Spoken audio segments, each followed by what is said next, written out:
I thought I might start. Why not? Just to remind you what I'm going to do over the next couple of days.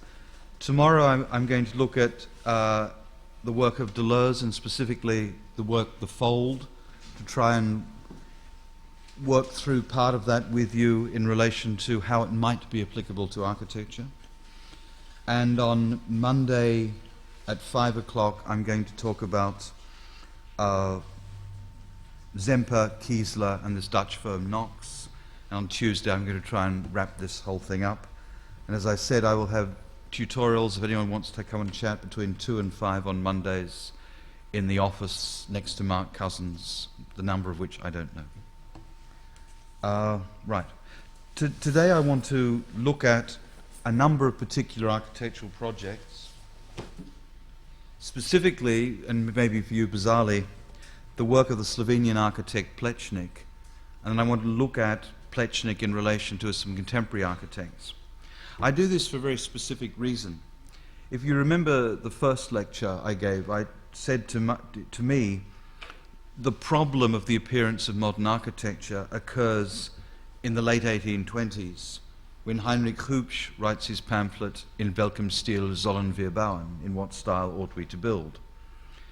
And that gives you what I've referred to a number of times as the separation, or the radical separation of style and appearance. Hence the question of the modern emerges as the question of how should architecture appear. Now, this brings to the fore, to my mind, the problem of style, or makes the question of style problematic. If you remember, I also cited from the mid-19th century a German architect and architectural theorist, Berticher, in his book Die Tektonik der Hellenen, talks about the way in which the question of style is resolved by the national question. Peter Behrens, writing in Kunst und Technik in 1910, will make the same argument, that style is the expression of the nation, of Geist, of spirit, which is located in a nation. Now what that means is that there is something then external to architecture that's giving it a sense of organization, a sense of unity and coherence. That means there's an organizing motif that's external to work. Now, in the German context again, and I'll come back to this, the important figure is, to understand this, is the art and architectural historian Riegel, who, as I mentioned, develops a notion called Kunstwollen. And Kunstwollen is the will to art. It's the will to an appearance. That's always, what makes the will is always external. And Kunstwollen, in Riegel's sense, is at loggerheads, though I'll say more about this on Monday, with the notion of Kunstwerk, which comes from the writings of Zemper and is taken up elsewhere. So there are two ways then of thinking about art, German word Kunst. One in relation to something which is external that organizes the work, or something to do with the way in which appearance is proper to the work's materiality. So that's why Berticher will talk about the relationship between Kunstwerk, Kernform and Werkform. You don't, unless you're German, you don't need to worry about these. Kernform and Werkform are simply the structural presence of the work. Now, what becomes interesting then is how do we understand the notion of Kunstwollen, of the will to art. Now, the reason why I want to look at Pletchnik, apart from the fact that I just think Pletchnik is wonderful, which is not a good reason for doing anything publicly. Wonder doesn't work privately at home, fine, not publicly, but I confess my love of Pletchnik, is to me he is the last symbolic architecture, that it works around the idea of unity. And unity is linked to the national question. Now, when we come to ARM, who are an Australian firm, it becomes a different question of the nation. Now, I want to put this, because it's my background, in a philosophical context for a moment. You know, the great German thinker of modernity, Friedrich Nietzsche, begins, I've forgotten, I think it's paragraph 387 or something of his book, Die Fröhliche Wissenschaft and the Gay Science, by these two words that I think announce the modern predicament. He begins, wir Heimatlosen, we homeless ones, we who have no home. Then he says, we moderns, we who are racially immixed, well, that's a positive thing, to put up with what parades today in Germany as German thought, i.e. nationalism. So modernity is linked to the notion of homelessness and cosmopolitanism, understood as the affirmation of racial difference. Not the denial of it, but the affirmation of racial difference, of ethnic difference, of difference in general. But not the easy difference, which is the difference between the sexes, but the more difficult, demanding difference, which is the difference between races and ethnic peoples. Now, given all of that, Pletchnik's museum becomes even more, National Library becomes even more complex, because what we have here is the projection of a unified conception of national identity. Now, if we were Nietzschean, we'd see this as an impossible project. I want to be Nietzschean for a moment, but I want to trace through why it's an impossible project, and therefore how we can understand it. Now, Pletchnik was an architect who worked mostly for Otto Wagner. He built in Prague and in Vienna. Pletchnik was a Slovenian. He was working for Wagner, and he thought he'd take over Wagner's chair, but for various reasons this didn't happen. So Pletchnik went back to Slovenia. He returned to Ljubljana in 1922 at the age of 50. After having worked initially in Vienna, in close conjunction with Otto Wagner, and then in Prague on redesigning the castle. His return was bound up with a form of nationalism. However, it was not the form that sought to discover a mythic past. Rather, it was to redefine Slovenia in terms of a fabricated future. Architecture was to play an instrumental role in this fabrication.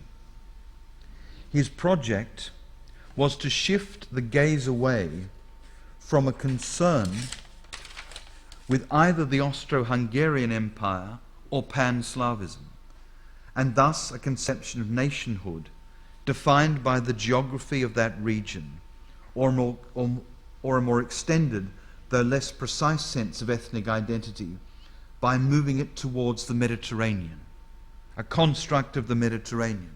It was as though he got to Ljubljana and said, turn your back on the Austro-Hungarian Empire, don't think Pan-Slavic thoughts, we Slovenians are a Mediterranean people. And that will give us our identity.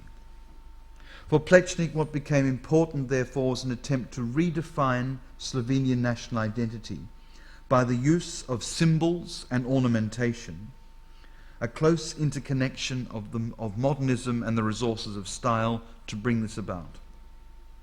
What is going on within the actual built works, as well as the urban studies, is a sustained architectural attempt to establish a predominating idea as that which governs architecture.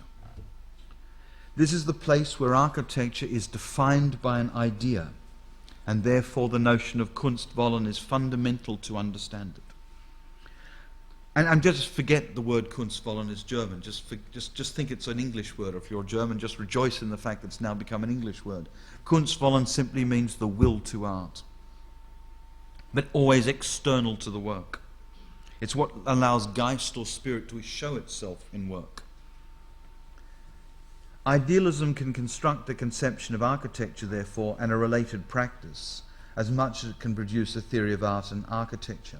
And it's interesting, though I don't know Slovenian, but according to the people who do, Pletchnik uses the expression, the inner nerve of art.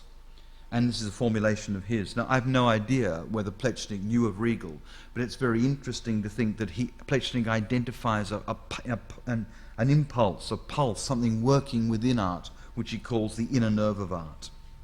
And while there is in his projects a concession to materials and cladding, and thus a response to the imperatives imposed on architecture by the work of both Betischer and Zemper, for the most part that inner nerve was not expressed in terms of a concern with materials.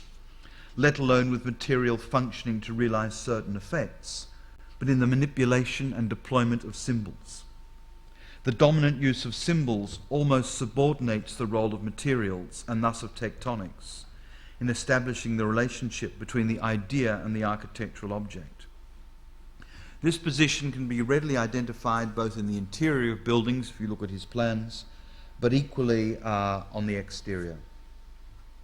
Now, while there are many examples indicating the way in which ornamentation and style are used in order to project a conception of Slovenia, and hence Slovenian identity as defined by the Mediterranean, two will suffice. Both are located in Ljubljana. The first is the construction by Pletchnik of bridges across the river Ljubljanica, which are known as the Tromstroja, or the Three Bridges. They were built in 1930-31. The second concerns what could easily be described as his major work in Ljubljana, namely the National University Library, which opened in 1941. And he works on this library with his assistant, who then becomes Slovenia's leading architect after Pletchnik, a fellow called Ravnica. In both examples, what needs to be noted is the way a possible stylistic eclecticism is held in place by the overarching idea of the Mediterranean. Now, I mean, there's a great debate amongst those who follow Pletchnik of whether he simply uses gestures towards the Mediterranean, and we'll see when we look at the museum, the National Library, that it's more than simply a gestural moment. Now, the bridge, should we just start? Can I start there? Okay, that's the Rialto, right? Not what I wanted. Yeah, that's his bridge. That's the Three Bridges. Now, clearly, the reason why I have the slide of the Rialto is that that's what it's all about. That the form of the Three Bridges is meant to capture formally the Rialto. In other words, here, when you look at this, is the symbolic presence of the Mediterranean. As you'll see, though, while this is the Rialto, the notion of the Mediterranean is indeterminate. The bridge project involved the addition of two bridges in order to replace the original one built in 1842. The bridges not only provide a processional passage from the old city to the new city, they resolved a number of problems caused by the irregular spatial axes of the square of the Virgin Mary, which is on one side of the bridge. The urban project of which the bridges form a part is also another domain in which Pletchnik rethought the city of Ljubljana's relation to the Mediterranean. And if you look at Pletchnik's plans, of which this bridge forms a part, you can see that what he's doing is looking at, as an urbanist, he takes his prompt, if you like, from classical antecedents. So he looks at the construction of Roman cities, of ancient plans, of Roman plans, and begins to rethink urbanism in those terms. The original bridge had an iron balustrade. While that bridge was kept, even its dedication and date were retained, the iron balustrade was removed. The addition of a concrete balustrade to the old bridge established a visual continuity between it and the new ones. You can see that, you can just see, as you look across this, you can see a visual continuity. So the new and the old are united together around the organizing idea of the Mediterranean. It's the right color, the color is consistent through, there's a consistency of ornamentation, even though the bridges are 80 years apart in date. So the whole problem of the old and the new is brought together and overcome by a gesture towards the Mediterranean, captured in the way this bridge works.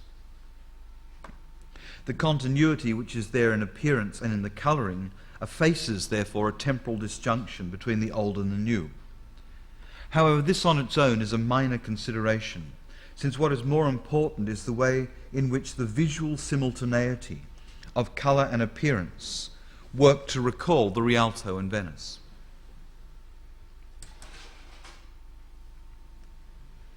While this is consistent with additions along the river, in that there was a sustained attempt by Pletchnik to open it up, what is of greater significance in this instance is that the division between the two parts of the city is formally resolved in terms of a single unifying idea. an idea that is maintained and held on the level of appearance. The recall of Venice is there in the bridge's appearance. And yet this is not mere appearance, since presence and recall cannot be disassociated from use. Indeed, it could be conjectured that it is the utility of the bridge that allows for the constancy of that recall to be maintained. In other words, the very fact that it's a bridge, it unites the old and the new city, one's using it continuously, continues to reinforce the fact that we Slovenians are a Mediterranean people. This is a significant point, as it indicates the extent to which what appears to be decorative is not, nor is it in excess of use. Now, the National Library, and there's a lot more one could say about the bridge project, but that will do. The National Library. Now, this is the facade of the National Library as seen from Gosposka Street. And this facade he worked on with Raunecker. Now, the National Library contains many elements that warrant detailed attention. Rather than take up the building as a whole, I want to restrict my comments to the facade.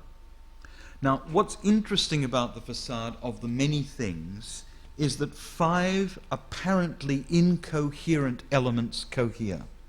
And our question is, why does the incoherent cohere? In the first instance, the building itself appears as an Italian palazzo. However, it's more than that. In an unpublished letter found by Raunecker, his assistant, it looks as though it's actually based on the Palazzo Medici Riccardi in Florence, which was executed by Michelozzo in 1444. And if you look at again the facade of the Palazzo Medici Riccardi, you can begin to see the possibility. This cannot be established, but it's certainly Italianate. It certainly looks like an Italian palazzo. It may even be based on an actually existing one. It doesn't, on one level, it doesn't much matter. What's important is the Italian nature of the facade. Both the overall envelope and its presence in the urban context bear an important visual relation to the architecture of Italy. Next, the stonework on the facade recalls the national building traditions. Now, this is, to my mind, enormously interesting. You have a flat facade recalling modernism, recalling Wagner. Then you have the addition of these elements here, which stick out through the facade, interrupting its flatness, but that interruption, these are gestures towards a Slovenian building style, a vernacular building style. So this interruption of modernism gives you both the vernacular, but it's not reducible to vernacular. It gives you a modernist facade, but not reducible to a modernist facade. So there's something quite singular about the interplay of the vernacular by these elements here, coupled with the modernist facade. So the two work together. Where do they work together? On a facade that's based on the Palazzo Medici Riccardi.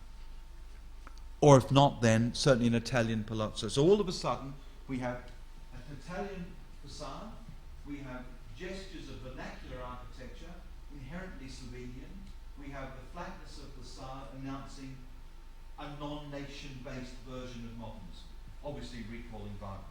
So all of a sudden we have these two elements, and our question is, how could they possibly cohere? There's more, of course.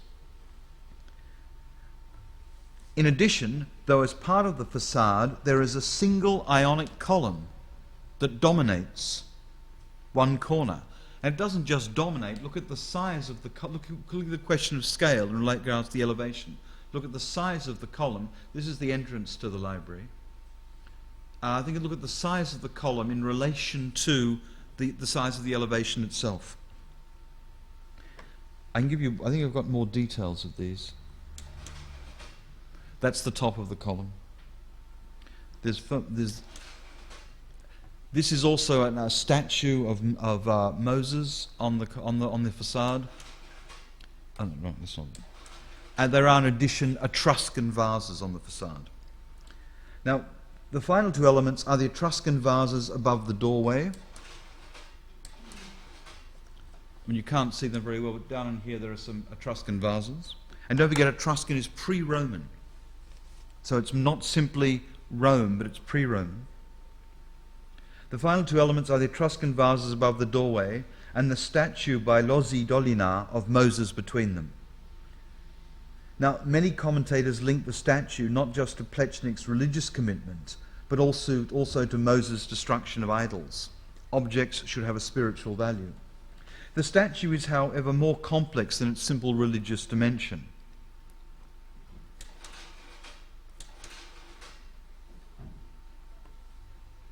Its evocation is not of Moses, that would be too easy, but of Moses in the style of Michelangelo, sort of scuola di Michelangelo, the style of Michelangelo. Italy is retained, but invested with a religious dimension, or a religious dimension is retained without the guise of either Northern European Catholicism, let alone, God forbid, Protestantism, but with the full aesthetic force of Italy, and thus of a constructed Mediterranean civilization. It is the move to the Mediterranean that provides the line of coherence between all these elements which otherwise would be simply incoherent. The Etruscan vases evoke what for Pletchnik was an important link between Slovenian and Etruscan culture. The single Ionic column is not intended to refer to any specific site, it's simply a generic column, while the internal movement within the library from the dark to the light may have recalled a certain conception of knowledge as illumination, an architectural staging of Plato's allegory of the cave, the single column does not evoke, for example, the temple of Athena Nike on the Acropolis. Style, while appearance, not an appearance determined by the logic of imitation, but by an architectural idea, has ubiquity rather than specificity. There is a proliferation of columns within Pletchnik's architecture. Each one is intended to open up and sustain a link to either Greece or Italy. While the columns will always be specific, their link is invariably that which stages the non-specific because constructed Mediterranean. The facade as a whole, work on which was assisted by Raunecker, contains complex elements that are on one level incoherent. If you go back to the facade itself, the Ionic column, the Etruscan vases, the statue of Moses, the modernist facade interrupted with vernacular architecture, all of this is inherently incoherent. That's why, and I loathe to use their name in polite company, but I will this once, postmodern architects were so excited by this because they are an incoherent bunch. They looked at it and thought, wow, incoherence. It has nothing to do with incoherence at all. It coheres, even though the elements are incoherent, that it coheres precisely because of an idea of national identity as of the project of the Mediterranean. So it establishes that, or it attempts to establish it. There is, of course, a further element that is also part of the process, where the aim is to establish an identity through projection. That element is, of course, the site of architecture. Projection, once articulated within the ambit of a unifying idea, has a determining effect on place. And this is another point I want to make, even though I can't pursue it in detail. What's very interesting, though we often forget this in architecture, is that the building sits somewhere. We call that a site. But we usually think of a site as that which is measured. However, there are possibly more interesting ways of thinking about site. Of the many ways, and there are obviously you can think about site in terms of infrastructural movement, there are all sorts of ways of thinking about site. But one way of thinking about site is as traversed by lines, where those lines mark not the unity of history, but the necessary conflicts that history enacts. The conflicts between groups, the conflicts between racial groups, the conflicts in general. In other words, that site has a registration. Now the question is, can we allow that site to register architecturally? And when I come to my discussion of ARM, the Australian architects, what I want to argue is they understand that Australia was a country in which white settlers displaced a people in order to create a country. So it was a country whose sites are created by the displacing of a people. Now, architecture can't resolve that. That's a political question. But architecture can recognize that that is the case, that most sites are established by acts, to put it brutally, of colonial violence. Now, how does architecture negotiate that? When I come to talk about ARM, I'll indicate how it negotiates that. What's interesting is that this site on which the library sits, because it projects a notion of unified identity, cannot allow the complexity that is the history of place to register architecturally.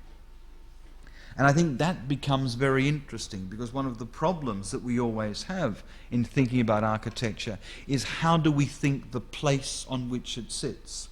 I mentioned yesterday that the great French historian Henri Perrin, who writes a book about the origin of towns, says that towns emerge where two roads cross. So settlement is always the consequence of movement. Now, movement is equally that which occurs when you establish a ghetto. You have a ghetto wall which people move through. They're locked up, they're allowed back in, they're not allowed in. Movement within the city always occurs between areas of relative wealth or relative poverty, between one racial group and another, one ethnic group and another. In other words, movement is always more complicated than simple movement. And therefore, if we allowed movement to begin to inform our diagram, we'd begin to understand that it's not simple movement, but movement that can be given a weighting, a sort of quality, if you like. So what we have to do in recognizing that national history is not natural history is that we therefore have to think of place as more complicated than simply a site. We have to denature nature and recognize that place is an issue. And it's an issue as much for historical, as political, as environmental reasons. What this means is that in negotiating history, there will always be the literal place.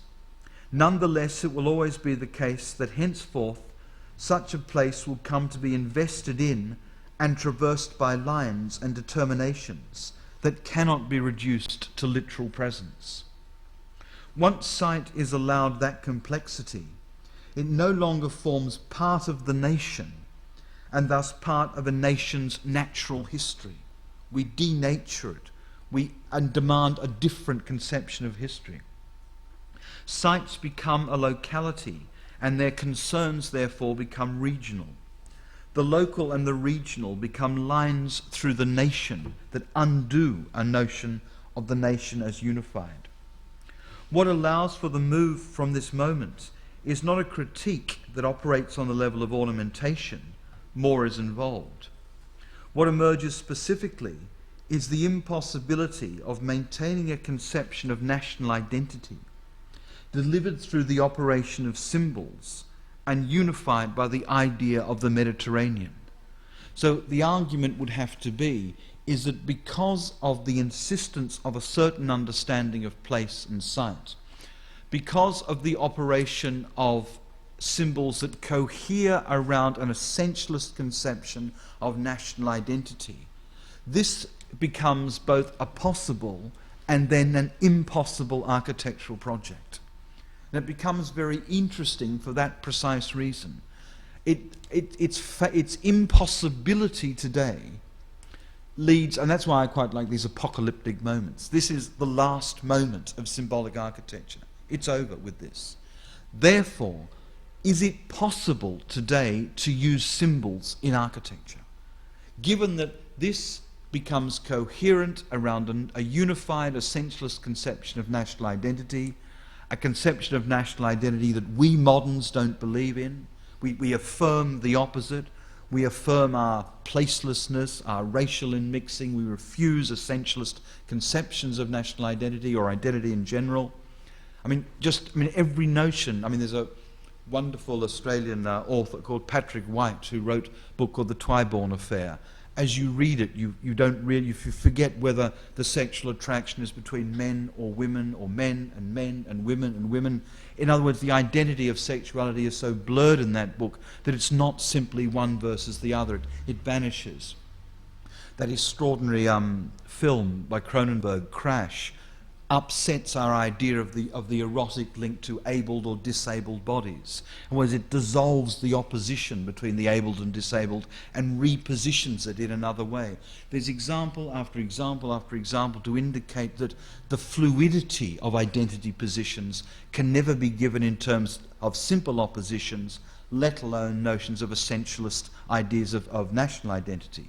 Therefore, this becomes the last moment of symbolic architecture. Hence the question, what role in architecture would there be now for the symbol? And it's that question that makes me then personally become very interested in how, if you're an architect, are you going to do a national museum? Let's say you're an architect. You are architects. Let's say I give you a brief. Your brief is, I want you to do a national museum. The first question you ask is, okay, what is a nation? Not simply that I just create a box and things go on in it. How do I understand nation architecturally? How do I let that understanding figure architecturally? Now, we're all very nice people. We all have fabulously progressive views, but that's uninteresting. What's interesting is whether our fabulously progressive views are being wonderfully warm, sensitive people, whether that has an architectural resolution. So there's no point thinking that what's interesting in here's in the thinking of the architect. What's interesting in here's in the way that thinking has an architectural resolution. The importance of this is that Pletchnik's understanding of national identity has an architectural resolution. That's what makes it interesting. If he merely thought about projective notions of identity linked to the Mediterranean, but had just done an Otto Wagner box, it wouldn't have been interesting. It's interesting because he found a way of giving it an architectural resolution. I mean, again, if there was time, it really is. The connection between this and this, to my mind, generalized is the issue. This is for Pletchnik the moment in which the vernacular and the modern coexist, but it's an architectural resolution to that problem. It's not the description of the building, it's there in its very structuration. Because these are not simply decorative, they run through the facade. So there's a lot, again, as you can imagine, there's always a lot more one can say. However, the flip side to this is taken to be international style, as though the way out of the problem of national identity is simply to have international identity, as though that were the issue. Now, what we've seen is that it's never international style, it's a certain ubiquity of style which is linked to the internationalization of both information, but also the internationalization of capital, the movement of capital and money around the world, and movement of information around the world generates a ubiquitous architecture. But it's that very generality that precludes there being an architectural resolution to the question of the region. And what interests me is the possibility, and this is why this becomes interesting, of refusing the vernacular, because that's just sentimental, and no one wants to be sentimental. It's possibly the most appalling of emotions, apart from naivety, an almost unforgivable sentimentality. So we don't want going back to the vernacular, but equally we don't want the ubiquitous nature of the international, because it's not international at all. It's simply one version of the international. Now, therefore, we have an opposition, and I argued a little while ago, but I'll repeat it now. To my mind, the deconstruction, as it were, of that opposition resides in thinking about the cosmopolitan in terms of an architectural style, but equally thinking about the idea of the region, as that which interrupts an opposition between a national place and a place just simply being the setting where the international lands. So both things are obviously interconnected, interrelated, but both things need to work. We need to think on at least two levels. One the level of place, and the other the level of architectural generation. Now, in opposition to there's a lot more. The final point, I suppose, it's the you can say about the international style. It's very clear that the critique of international style is one of the most important issues, especially after 9/11. Because those buildings were attacked, not because they were international, but because of their symbolic nature. So even the so-called international is still symbolic. And again, there's a lot more one could say about that. Now, what I want to look at now is a very specific project done by the Australian architectural firm Ashton, Raggett and McDougall, known as ARM. They did the National Museum of Australia. Now, what they had to do then was come up with a way of understanding the program. In terms of program, the museum was very specific. It had to think about its relation to the question of identity. In the case of Pletchnik, the answer to the question of national identity was unequivocal. We Slovenians are a Mediterranean people. See? The failure of that idea, and of any unified idea to generate an architecture, and thus the necessity to recast the question of the nation within modernity, becomes an urgent question both politically and architecturally. Therefore, how is a national museum to engage this question? The engagement has to have an architectural resolution. It must inhere, in some sense, in the building's structural presence. If national identity is a site of negotiation, and indeed I would add of endless negotiation, in addition a site that must be maintained as the locus of negotiation without end, precisely because there is a structural equivocation in the question of identity itself within modernity, then once again there has to be an architectural correlate to that state of affairs. It's very interesting if you think about it. Let's say you belong to some nation, and I say, well, what does it mean to be X or Y or Z? And it means this, and someone else says, no, it means that. Well, maybe what it means to be something these days is to engage in that endless discussion about what it means to be that thing. So maybe to be an Australian or British or whatever you are, what it means to be that is the endless negotiation over what it means to be that. That has both a generality but absolute specificity. Only someone who is concerned with being British or German or Australian or Indian or whatever will negotiate endlessly with that question.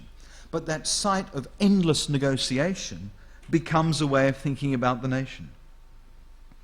With the National Museum of Australia, the impossibility of the unifying idea, that is, an already determined and synthetic conception of Australian identity, is met by ARM by the proliferation of symbols. And yet, simply because there is no longer a unifying idea, this does not mean for them that there cannot be symbols. And indeed, the two slides I want to show you, that's not it. Okay, that's one of the symbols attached. We know what it is, it's Villa Savoye. We also know that it's interesting because all of a sudden it's become black. Next one. Oh no, sorry. How did that get there? Okay, that equally is that's one of the facades. Again, a proliferation of symbols. You can see the Braille written in there, a whole series of different things. Equally, the way in which the building works in terms of entrance and exit is that they took a Boolean knot and a slight movement in terms of the way the knot unfolds generates an exit and entrance. So there is no straightforward notion of frontality. You enter on the side where the building, as the curve slightly opens, and that slight opening in the way the knot works gives you the entrance to the building. So there is no inside and outside in any straightforward sense at all. Indeed, when I talk about Deleuze's notion of the fold tomorrow, I want to come back to the question of the entrance to this museum. Now, what is interesting in terms of symbols is, the only one I really want, there are so many of them, the only one I want to talk about is this one. Now, it's clear, as everyone knows, that modernism in the European context is tied up with whiteness. The German philosopher Immanuel Kant, writing in the 18th century, writing about the purity of form, said, well, for him form was a mental category. But he said if there is something like an enactment of form, then it's the colour white. We saw, when I talked about Winkelmann, that Winkelmann was interested in form, but again it was form as white. To tell you another story, one of the great traumas in European history was the discovery in the 1820s of polychromatic antiquities. Namely, that they all of a sudden discovered that pure whiteness wasn't the real European option, that European art was coloured from the start. And it wasn't just coloured as being decorative, that colour was there to create function. That the history of Europe is the history of the elimination of colour from its art forms and the celebration of pure whiteness. Now, whiteness then gets to be transferred into the way that modernism presents itself. Now, on the one level, there's a complete innocence attached to this. There's nothing particularly politically problematic about whiteness in terms of the way Corbusier creates architecture. It just happens to be the case. But once we historicise whiteness, what we realise is that whiteness is always counterposed to the threat of colour, the threat of impurity, as it were, the threat that we may not be white, that there could have been colour there as an option from the start. So when Nietzsche says, wir Heimatlosen, we homeless ones, we who are too racially immixed, i.e. we're always coloured, even though some of us are not. Or some of us are white and some of us are not. But we're always coloured. In other words, there is no such thing as purity. And for Nietzsche, this is bound up with the idea of a critique of place, but equally it's bound up with the idea of a synthetic conception of national identity, which in the European context always had to be white. Okay, first point. There's a lot more one can say about the trauma of discovering polychromatic antiquities. But I think there's a founding moment in Europe's inability to cope with the idea of impurity, inverted commas. That's the first point. The second point, go to Australia. Australia is an 18th century creation. Australia is. The word Australia is an 18th century creation. Prior to the arrival of the Europeans, there was an indigenous people. When the Europeans arrived, they called it terra nullis, in Latin, meaning no place, an empty place, the place of nothing. The fact there were already a large group of people living there didn't matter. It was named terra nullis. When you have terra nullis, you can start again from the beginning. It just so happened that all the people in Australia happened to be, at the time, the Aboriginal people, the indigenous people, happened to be black. So Australia's foundation as a country is an event within the history of race, quite simply.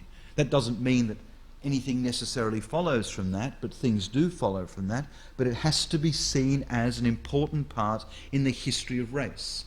Now, therefore, what do we do? Do we simply go back and build Aboriginal architecture? Do we become nostalgic for the life that these people lead? Not at all. There's nothing necessarily wonderful about small-scale societies whatsoever. There's nothing particularly redeemable about the way they treat their own women, etc., etc. Nothing redeemable in it at all. Nonetheless, great violence was done to them as a people. Now, given that there's no going back, that would be sentimental and pointless. How do we register the fact that modernism and modernity is not white, is not unified, is more complex than we thought? Now, their way of doing it, I'm not saying it's the right way or the only way, their way of doing it is to surround and drive through and incorporate elements like this, and you can see the scale, it's to scale, elements like this within and as part of the National Museum. So when you go there, you stand in front of it, the first thing you go is, huh, what does that mean? it should be white. Well, hold on, why should it be white? Well, we are white. Well, no, we're not. So, in other words, that this is a symbolic attempt on the level of symbol to enact the fact that national identity has to do with how we negotiate endlessly. I can't give up my whiteness. However, I know that in the Australian context it's bound up with the displacement of a group of people who weren't white. I can't become Aboriginal, that would be absurd. I can't be other than I am. I can, however, be sensitive to the issue. I can then recognise that this is what it is part of what it means to be an Australian in the year 2004, whatever it is, when it was built, 2004 now. That's part of the deal. There's no getting away from that. And so, therefore, the architecture gives you that as its resolution to the problem. So what one does is one then negotiates endlessly with this. Now, this equally is meant to be a series, and I won't go through it, of symbols and facades and colours and possibilities, a map on the ground that you walk over to realise that the establishment of a place in Australia was the displacing of a people. You can't replace them because then you displace someone else. What you do is you recognise what takes place and you negotiate. You negotiate endlessly. And I'm a great believer, although not today, we will finish at 6:20. I'm a great believer in endlessness. It is one of the most important philosophical, architectural and political ideas possible because it's democratic. If we negotiate endlessly, then it becomes interesting. We need a place, the city, in which we negotiate endlessly. I need to feel safe in order to negotiate endlessly. Therefore, I need urban density. So endlessness is fundamental to how one thinks about an architecture of the cosmopolitan. Equally, precisely because of the use of the Boolean not to create it, it uses a series of techniques that are fundamental to contemporary architecture, even though it deploys the symbol. Now, the limit of this, if there is a limit to this, the limit of this resides in the limit of the symbol. My argument with Pletchnik, my argument in relation to Pletchnik, and with him if he were here, was to say this has to fail because it is, as it were, the last attempt at a symbolic architecture linked to a notion of national unity, or national identity thought as unified. What ARM are trying to do is to take up the question of giving an architectural resolution to a cosmopolitan conception of national identity. It's precisely cosmopolitan because it's regional. The use of this symbol outside of Australia may have been meaningless. In the Australian context, it's meaningful because it's regional. So what the cosmopolitan does is it resists the national and the international by insisting on the regional. It does so by using contemporary techniques in order to create architecture. Now, I want to take the question of the cosmopolitan, I'm rushing through this because I have a lot of material, a stage further.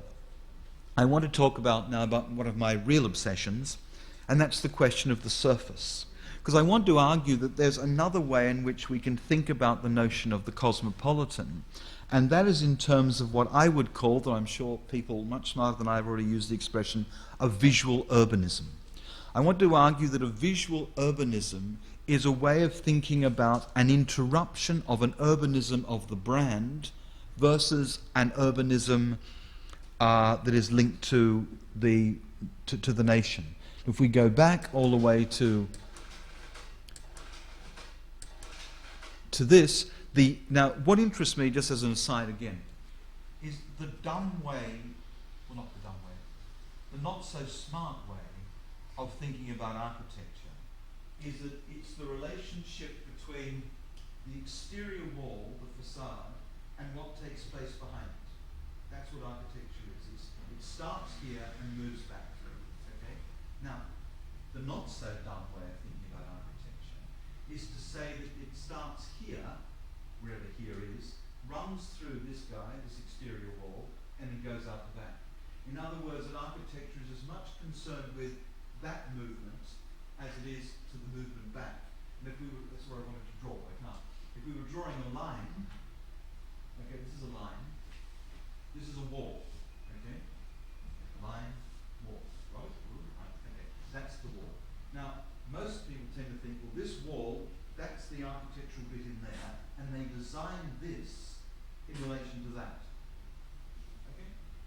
interests me say, no, actually Pletchnik knows that's not true.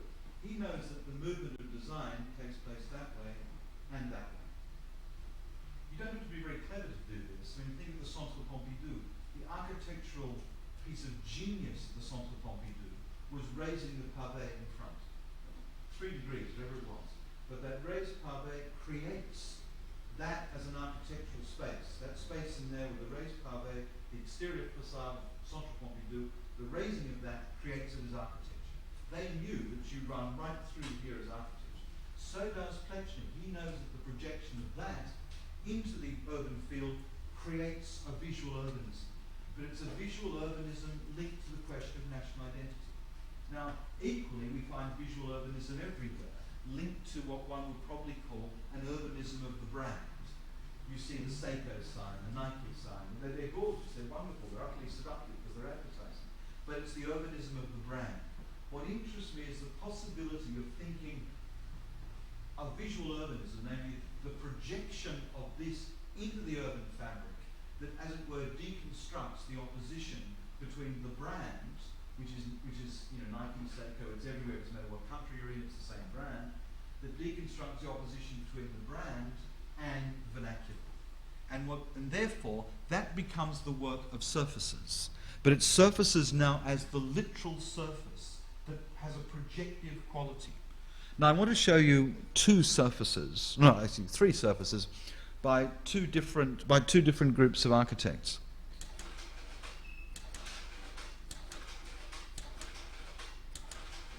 Okay,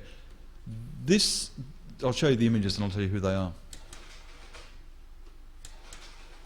If you don't know who this is, you can leave now. If you do know who this is, you can leave now. Okay.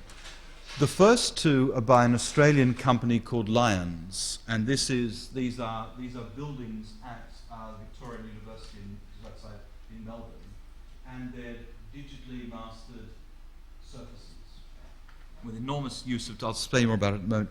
This, as we know, is Herzog and de Meuron.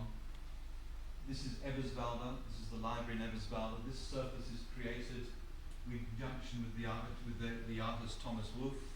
It's done by use of fiberglass and cement techniques to create printing on the surface. And this is a drawing of what is now complete, namely Herzog and de Meuron's dance studio at Deptford. A building I recommend you, all of these you should look at. Now, why are these interesting? I want to tell you a little bit about each one and then explain why I think there's something important about them. Clearly, what interests me is both the use of high technology, sophisticated production techniques to create surfaces. Surfaces where the architecture now, we're not interested so much in what's taking place behind this, though we are, we're interested in the projective quality. Many years ago in this very room I debated Herzog over Eberswalde, and I said to him, look, the only thing that's architecturally interesting about Eberswalde is the surface. He said that's all there is as architecture. It's just a gun box. But what's important about it is its projective quality. At the time I thought he was mad, but I now see he's completely right. That there is something like this projective quality that creates an effect. The affect is in the surface effect.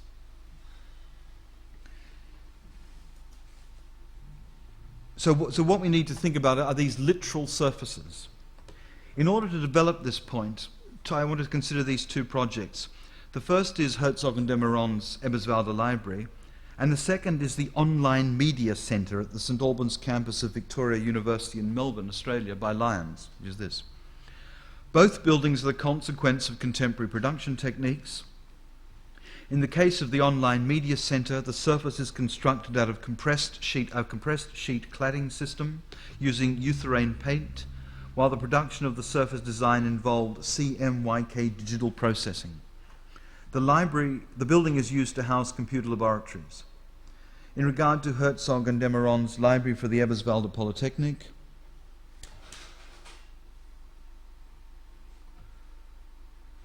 the building was commissioned in 1994 and built in 1997-99. It was undertaken in conjunction with the artist Thomas Wolff, who worked together with the architects on the design of the facade. The building brought together the two motifs that dominate recent work by Herzog and de Meuron, namely the box and techniques of complex facade construction. While as a motif, this use of the facade gestures towards both Sagraffito and traditional Swiss architecture, Semper's interest in textiles, Otto Wagner's ornamented facades in Vienna, a great deal more is at stake in the way the consequences of this technique unfold. Part of what's fundamental about, I don't know how much of this to read or just to talk to, part of what is fundamental about Herzog and de Meuron is that they understand something called time. Not time in terms of construction, but time in terms of something that's real. 1 o'clock, 2 o'clock, 3 o'clock, 4 o'clock. This is the facade at night. During the day, the glass vanishes and just becomes part of the building. The building transforms through 24 hours. Now let's imagine you're designers. And I say to you, look, I want you to design something, but I want you to go out with the premise of the design is you must take 24 hours seriously. And on the external facade. That's exactly what they do at Deptford. That building changes over the day. It becomes opaque, translucent, you can't see through it, etc., etc. It changes through 24 hours.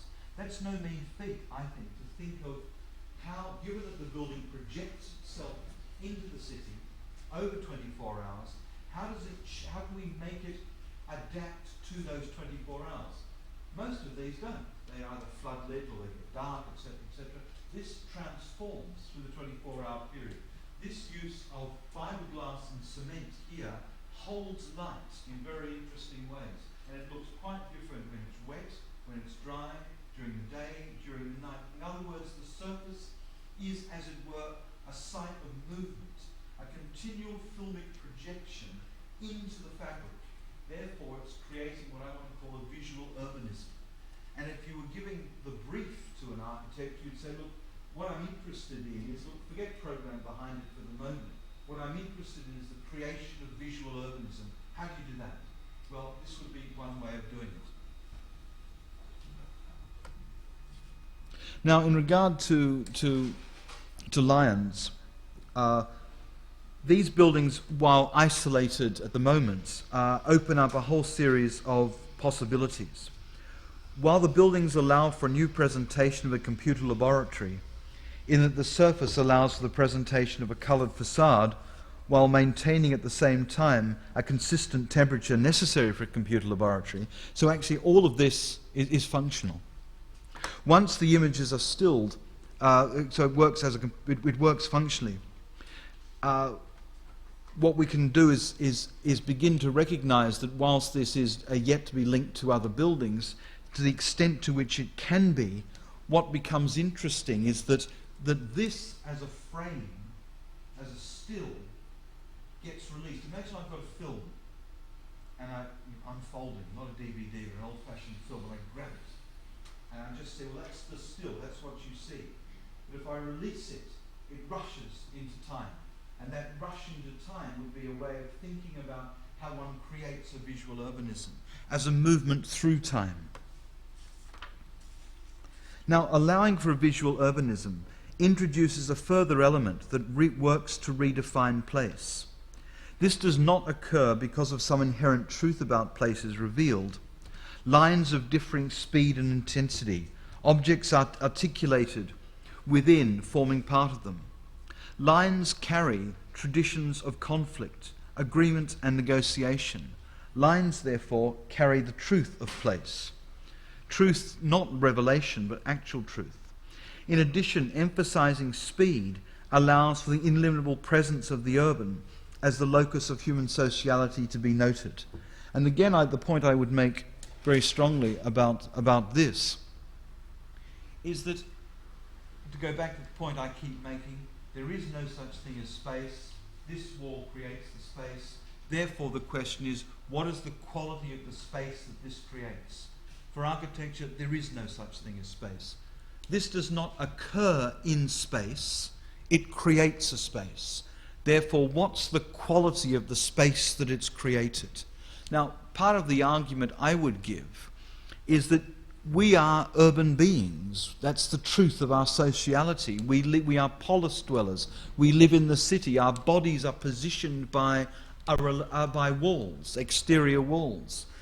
This opens up, I think, a very interesting way, as I said, of thinking about the creation of an urbanism that, while visual, while spectacularly visual, is not reducible to the vernacular, not reducible to carrying logos and brands, but allows, as a diagram, allows the thinking of another visual urbanism, another way of interrupting and creating the fabric of the city, by recognizing that the architecture is as much the relation out as it is the relation in. And that prompt says, all right, I can either brand it as McDonald's, or I can brand it as vernacular, or I can think about it in another way altogether. Now, given that modernity is the severance of style and appearance, and that given that there is no one way for the modern to appear, that's the lesson that we have, this then becomes the site of experimentation and negotiation. What I admire hugely on a personal level about Herzog and de Meuron and Lyons is that they actually experiment with the projective quality of architecture as much as they do with the creation of volume. It's as though there are two things and their relation that they're thinking about. They're thinking about this movement and that movement. That's both part of the project of architecture. And because it's this movement, this is what dominates. It's not a very interesting library, that's a very nice library, it's not a very interesting town, or a very interesting university, but it works very happily. But its power lies in its visual urbanism. And it seems to me that that then becomes another way of thinking about the cosmopolitan. It's linked to the severance of style and appearance. It's linked to the impossibility of unity. It's not international, it's not ubiquitous, white international style for a second. It ties in with a certain conception of the history of German art. It ties in with a notion of using materials in productive ways. It continually changes and transforms. The body is continually repositioned and positioned in encountering it.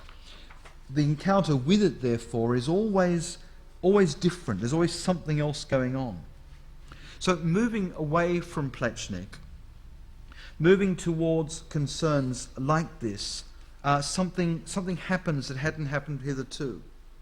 In the first instance, the argument is that while the move from an idea which holds the architectural project in place, Pletchnik's inner nerve of art, to the differing possibilities occurring as a consequence of that move, seem to take on the form of either relativism or architectural pluralism, that is not the case. What sustains the argument is that if it is right to argue that Pletchnik is the last moment of symbolic architecture, where the symbol is marked by immediacy, this needs to be opened up as needs to be understood as an opening up of the question of style. Now, the thing about the symbol is that you understand it immediately. You know what it is. In regards to ARMs, you see those symbols and all you're left with is a sense of puzzlement. You recognize what's going on, and the first question you ask is, why has the canon of modernist architecture, the Villa Savoye, that wonderful white object, become black? How does that work? In other words, there is no immediate resolution to this use of a symbol. It opens up a question, it opens up a site of negotiation. So what happens, if you like, is the question is doubled. Not only is there the severance that has already been noted between style and appearance, at the same time there is a break in the relationship between architecture's symbolic dimension and the organizing structure of the idea. This is not to suggest that buildings don't have a symbolic presence. Rather, the symbols become situated in a process of movement, almost in a type of a conflict, a negotiation. Overall, therefore, the cosmopolitan, in architectural terms, has to be situated, as I've said, within the severance of style and appearance. and as such becomes the possibility of an architectural practice which, while refusing the conception of final form that is always determined in advance, equally has the possibility of overcoming the hold of novelty. Now, this is where I want to go back last moment to what I said about Colin Rowe. The attraction, and one rarely uses the word attraction in regard to Colin Rowe, but I will. The attraction of what Colin Rowe did was his recognition of distinguishing between the modern and novelty. He worried about whether one would ever be able to identify the modern as opposed to the novel, but there had to be a way. Now, he had made that relationship more formal than the one I'm suggesting. I'm suggesting that the idea of moving from the novel to thinking about the modern has to be situated architecturally within an understanding of the nature of the modern, and has to be understood in terms of the way in which there can be an architectural resolution to that level of thinking. That will involve the use of computers for design, that will involve the use of all sorts of things. But once program is brought in, once program is understood as fundamental, and the program could be the creation of a visual urbanism that interrupts the opposition between the urbanism of the brand and vernacular urbanism. The program could be thinking about questions of national identity. No matter how the program is understood, once program is brought in, then that interrelationship between design techniques and program generates precisely what Rowe said was wanted, and that is the grounds of judgment. One can judge this because it has a project. The project is linked to the relationship between techniques and visual urbanism. One can judge this precisely because it's bound up with the use, more importantly the use of sophisticated techniques for generating volume articulated with a very specific understanding of program. The two taken together provide the object to be judged. In other words, it falls within the cosmopolitan. Precisely because of that, it can be judged. If it were mere novelty, there's nothing you can say about it except, well, that looks rather nice. It can be judged because that relationship between program and architectural resolution, the way in which it does volume, brought together give you the ground of judgment. And so judgment becomes the key way of forcing through the issue of the cosmopolitan. The demand is made by the object of what is it? What architectural resolution am I looking at when I look at this? And I think it'd be a very interesting question when you come to look at buildings. The first question you could ask is, what is this the architectural resolution? What is going on here architecturally? And the moment you began to take that as a question, the level of description could never be simply volumetric. Well, it just does this, it just creates volume this way, etc., etc. Nor can it be simply in terms of program, but the way the two work together. In regard to this, the question is what's going on here architecturally? What's going on here architecturally is the creation of a visual urbanism. Equally, it's to allow for a library. The two things work together. Our question would be, well, how well do they work together? It may be that the library part's the less interesting, that the architectural force, as Herzog concedes, lies in the movement here, not the movement behind. But nonetheless, the ground of judgment is always given by the object. So therefore, so there can be no generality. All of these occur in regions, and they create regions. They don't occur in neutral spaces because, in fact, there's no such thing as a neutral space. The question of appearance, therefore, is central. The argument has to be that precisely because of the conditions generating it, which mean there is no one appearance, while the conditions of judgment exist, each moment has to be treated as a particular, not as idiosyncratic, not as a one-off, but as a particular. The absence of generality, as has been noted, makes the question of judgment inextricably bound up on the one hand with modernity, because it's the evidence for the separation of style and appearance, but equally that separation is that which generates the potential for the cosmopolitan. Okay, let me sum up. What I tried to do today was whisk you through Pletchnik, who I adore, but I recognise to be the last moment of symbolic architecture, but fundamentally important for that reason. Someone who wrestles with the thought that there can be a singular idea which unifies architecture, which gives it coherence.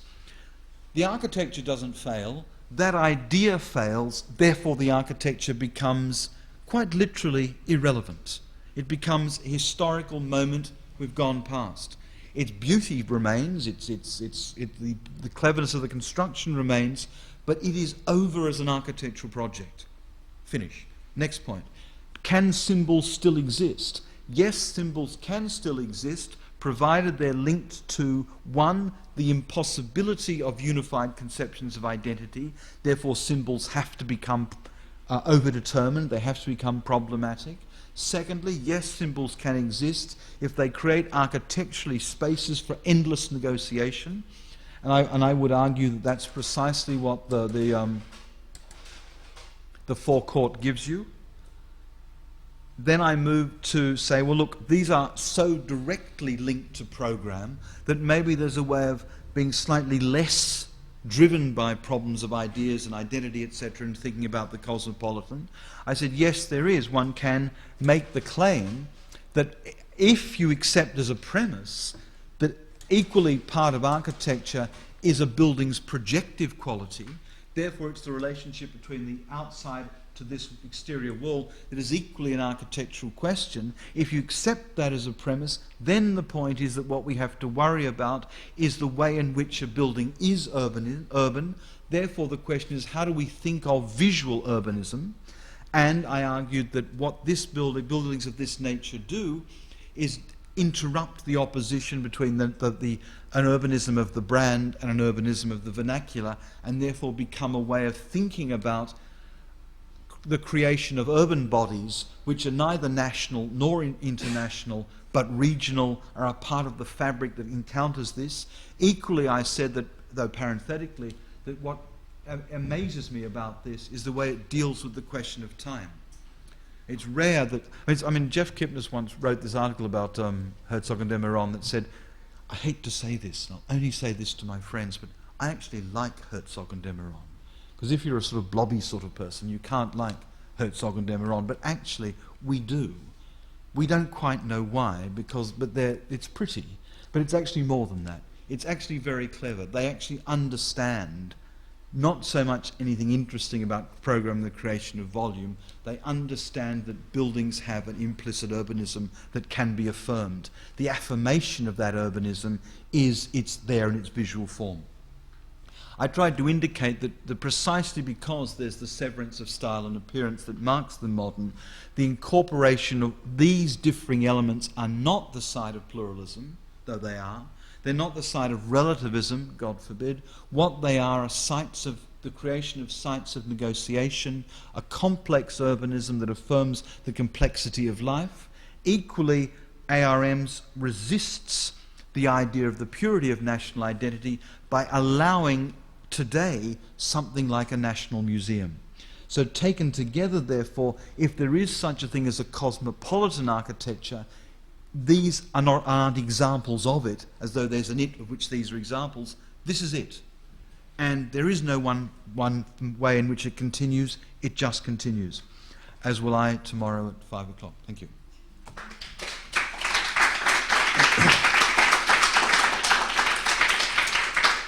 I would say if you have questions that relate directly to these slides, if you'd like to ask them, please do. I mean, I'm not trying to shut anything down.